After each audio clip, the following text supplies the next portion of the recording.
Bonjour les amis, Marc Maillot encore avec vous, avec une méditation tirée de deux passages de l'Écriture sainte, dont le premier dans le livre de Job, le livre le plus ancien de la Bible. Comment un homme sera-t-il juste devant Dieu? Job 25:4. Et un deuxième texte chez le prophète Jérémie au chapitre 23, le verset 5. Voici venir le temps, l'Éternel le déclare, où je vais donner à David un germe juste. Il régnera avec sagesse. Il exercera le droit et la justice dans le pays. À cette époque, Juda sera sauvé et Israël vivra dans la sécurité. Voici quel est le nom dont on l'appellera: l'Éternel est notre justice. Fin de la lecture. C'est une question aussi vieille que l'humanité. Comment un homme sera-t-il juste devant Dieu? Et d'ailleurs, c'est la même question que se posa Job il y a plus de 2000 ans. Alors, dans les moments de lucidité spirituelle, les hommes savent qu'ils sont coupables devant Dieu.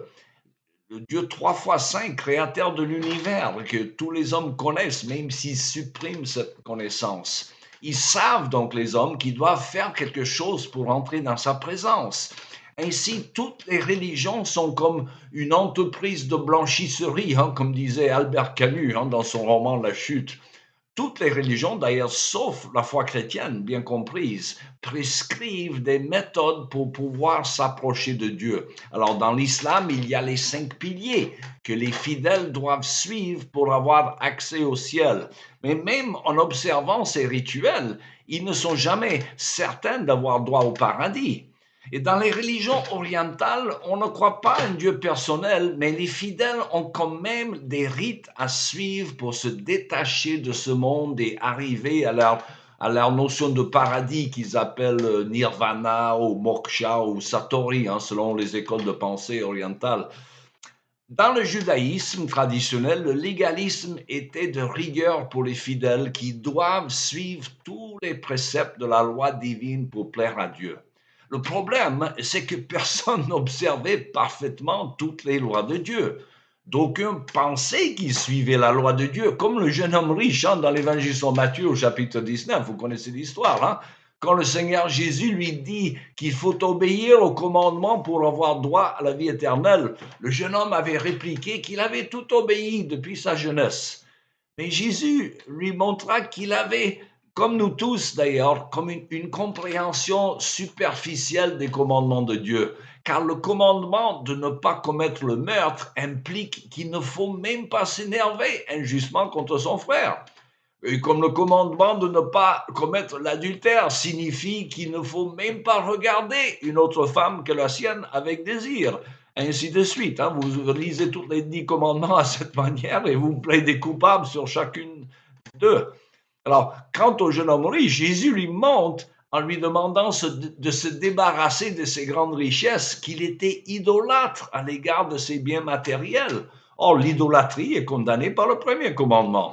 Donc, celui qui prétendait observer tous les commandements de Dieu n'obéissait même pas au premier. Alors, voyez-vous la situation. Il y a un Dieu 3 fois saint devant lequel nous aurons un compte à rendre, mais nous sommes tous pécheurs. Il y a donc un grand problème. Alors, quelle est la solution? Mais c'est le prophète Jérémie qui nous l'a donné. C'est Jésus qui est notre Dieu, notre justice, comme Jérémie l'a annoncé. Il est venu sur la terre pour mourir pour nos péchés. Mais s'il n'avait fait que cela, cela n'aurait pas suffi. Sa soumission à la peine de mort que nous méritions est ce qu'on appelle l'obéissance passive de Jésus. Et c'est par cette obéissance que notre péché est effectivement pardonné. Mais ce n'est pas pour autant que nous serions justes devant Dieu. Pour cela, il a fallu que Jésus ait mené une vie parfaite sur la terre, obéissant à toute la loi de Dieu, en nous attribuant le bénéfice de son obéissance, comme l'apôtre Paul nous le dira plus tard.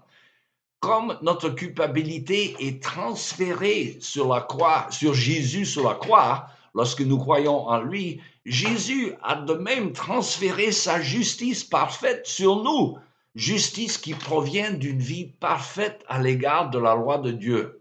Nous recevons donc la bénédiction qui vient de son obéissance à la loi de Dieu et non pas la malédiction de notre désobéissance. Et c'est pourquoi la Bible appelle Jésus l'Éternel, notre justice. Jésus était Dieu, il a mené une vie parfaite de justice sur la terre et cette justice est imputée sur tous ceux qui croient en lui. Comme dit l'apôtre Paul en 2 Corinthiens 5, 21, et je le cite, « Celui qui était innocent de tout péché, Dieu l'a condamné comme un pécheur à notre place pour que, dans l'union avec le Christ, nous soyons justes aux yeux de Dieu. » Voilà, c'est tout le temps qu'il me reste pour aujourd'hui. Il me reste qu'à vous souhaiter une bonne journée et à la prochaine.